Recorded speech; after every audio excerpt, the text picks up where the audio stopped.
Hey guys, what's going on? My name's Sean and you're watching The Analyst.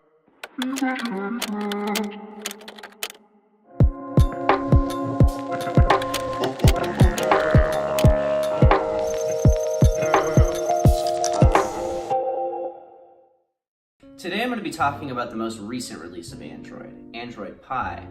Now I'm going to be talking about it from the perspective of somebody who normally uses iOS to get most tasks done. The device I chose to review Android Pie on is the OnePlus 6T.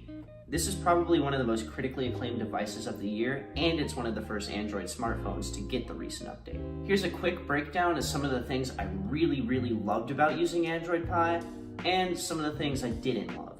The first thing I want to go over is how snappy the animations are. I haven't used Android since Lollipop, and let me tell you, this is a huge jump forward. Everything about this device just feels fast. When you open a social media app, it's immediate. When you open a game, it's quick to load, it's efficient, it feels nice. Even though I know most things on this phone aren't technically faster than on an iPhone, the animations definitely make it feel that way.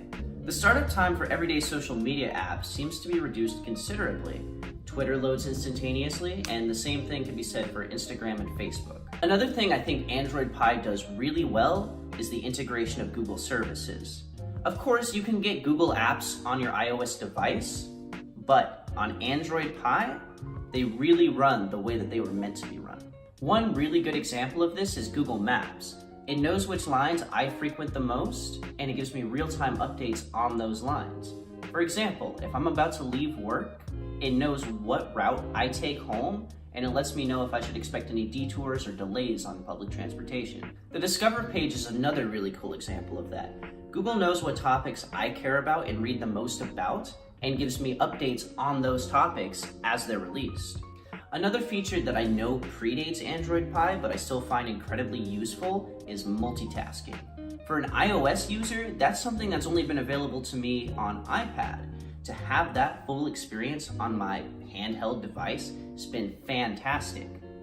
At a time where smartphone manufacturers are making devices that almost have 7-inch displays, it's nice to have an operating system that lets you take full advantage of that.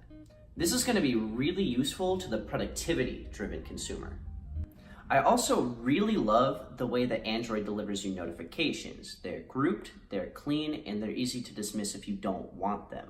And to nobody's surprise, file management is still clearly superior on Android. If I download something from the internet, I know exactly which folder it's in, and I know exactly where to access it. Now I want to go over a few things that I think Android could improve on. One thing I thought would have been improved by now is the battery management of Android.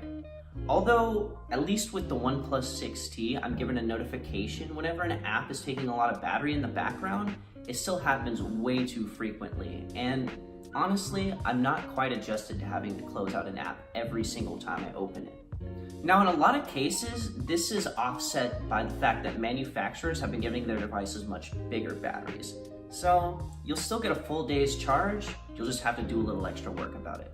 Another thing that I've noticed is there still seems to be some pretty poorly optimized apps for Android. Probably the biggest example of this is Snapchat.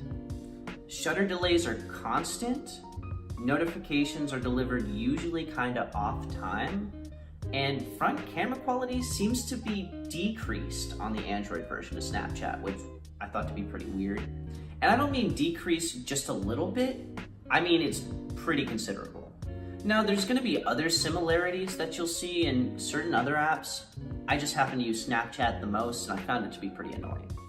Another thing that I thought would have been implemented at this point is some kind of proprietary messaging system. One of the main reasons people tend to stick with iOS after they bought an iPhone is because of things like iMessage and FaceTime, and Google really hasn't brought a good solution to those things yet. Another thing I'd like to see implemented in future versions of Android is some kind of alternative to AirDrop. If you've ever owned multiple iOS devices or Mac devices before, you know how easy it makes file sharing between those devices.